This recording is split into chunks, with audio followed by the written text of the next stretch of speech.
ఇక్కడ ఆధిపత్య దోపిడీ కులాల వారు కొంతమంది మరి దైవభక్తులుగా దైవ సేవకులుగా చలామణి అవుతూ పాస్టర్లుగా మరి చర్చిలు కొనసాగిస్తున్నటువంటి విషయం అందరికి తెలిసినటువంటి విషయం.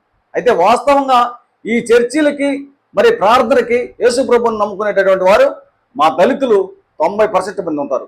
ఈ 90%లో మరి 80% మంది రెక్కాడితే కానీ డొక్కాడనటువంటి నిరుపేదలు కాయ కష్టం చేసుకొని మరి వాటిల్లో కొద్దో గొప్ప మిగిలించుకొని సందాల రూపంలో ఈ పాస్టర్లకు వేస్తూ ఉంటారు.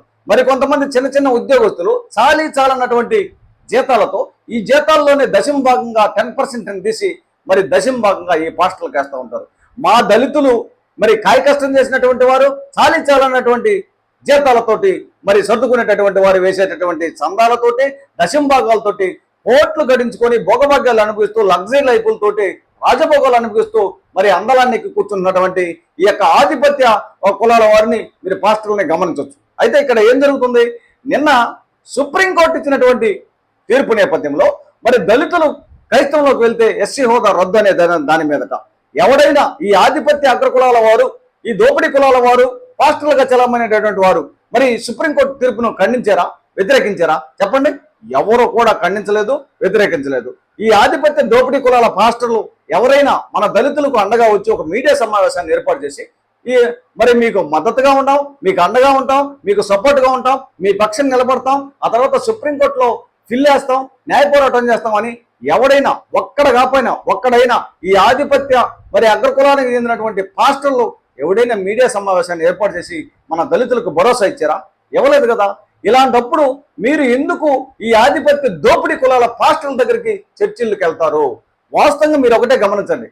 మీరు ఇద్దరు ముగ్గురు కూడి నా నామాన్ని స్మరిస్తారో అక్కడ నేను ఉంటాను అని యేసు ప్రభు అన్నాడని బైబిల్లో ఉంది కదా. ఇది మీ అందరికీ తెలుసు కదా. మీరు మీ ఇళ్లలో ప్రార్థన చేసుకోవచ్చు కదా. మరి లేకపోతే మన కాలనీలో ఉన్నటువంటి మరి మా పాస్టర్ల దగ్గరికి చర్చిలకు వెళ్ళొచ్చు కదా. మీరు ఎందుకు వెళ్ళట్లేదు? ఈ దోపిడీ కులాల వారి దగ్గరికి వెళ్ళి ఈ దోసుకునేటటువంటి పాస్టర్ల దగ్గరికి వెళ్ళి మీ కాయ కష్టం చేసుకున్నటువంటి డబ్బును వాళ్ళకి ఇచ్చి అందరాలను ఎందుకు ఎక్కిస్తున్నారు? ఒకటే గమనించండి, మన దళితులందరూ తెలివైనటువంటి వారే కదా.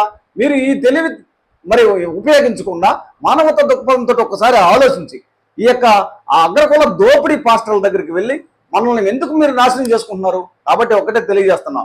ఇక్కడ మీరు ఈ ఆధిపత్య దోపిడీ కులాల పాస్టర్ల విషయంలో తీసుకుంటే ఒక ఆయన ఉన్నాడు, మరి కలవర్ టెంపుల్ అని సతీష్ కుమార్ అనే ఒక అతను ఉంటాడు. ఇతన్ని కలిసి ఫ్యామిలీ ఫోటో దిగాలంటే 10,000 అంట. ఇతన్ని ఫ్యామిలీతో అందరితో ప్రార్థన చేయించుకోవాలంటే 20,000 అంట. మరి మీరు అందరూ గమనించండి, ఇతనికి మొన్న 4 నెలల క్రితం ఒక వ్యవహారం జరిగింది. ఈయన ఒక కోకోనట్ ఆయిల్ అంటే కొబ్బరి నూనె ఫ్యాక్టరీని తయారు చేసి బాటిల్స్ తయారు చేసి ఇది యేసు రక్తం ప్రార్థన చేస్తే మీకు ఎక్కడ బాగలేకపోతే అక్కడ రాస్తే తగ్గిపోతుందని చెప్పి మరి పిచ్చిగా గుడ్డిగా నమ్మేటటువంటి మన ప్రజలకి ఈ యొక్క బాటిల్స్ను ఒక వ్యాపారంగా చేసుకొని కోకోనట్ ఆయిల్ని అమ్మటం జరిగింది. అయితే అతనికి బాగలేనటువంటి సమయంలో మరి హైదరాబాద్లో అపోలో హాస్పిటల్లో ఉంటే ఈ వీడియోలు ఫోటోలు కూడా బయటకు వచ్చింది. ఇతను ఈ కొబ్బరి నూనె అనేటటువంటి యేసు రక్తాన్ని పూసుకోకుండా హాస్పిటల్ ఎందుకు జాయిన్ అయ్యాడు? ఇది గమనించాలి కదా. మీరు గమనించకుండా పిచ్చిగా గుడ్డిగా ఈ ఆధిపత్య దోపిడీ కులాల పాస్టర్ల దగ్గరికి వెళ్ళగాకండి.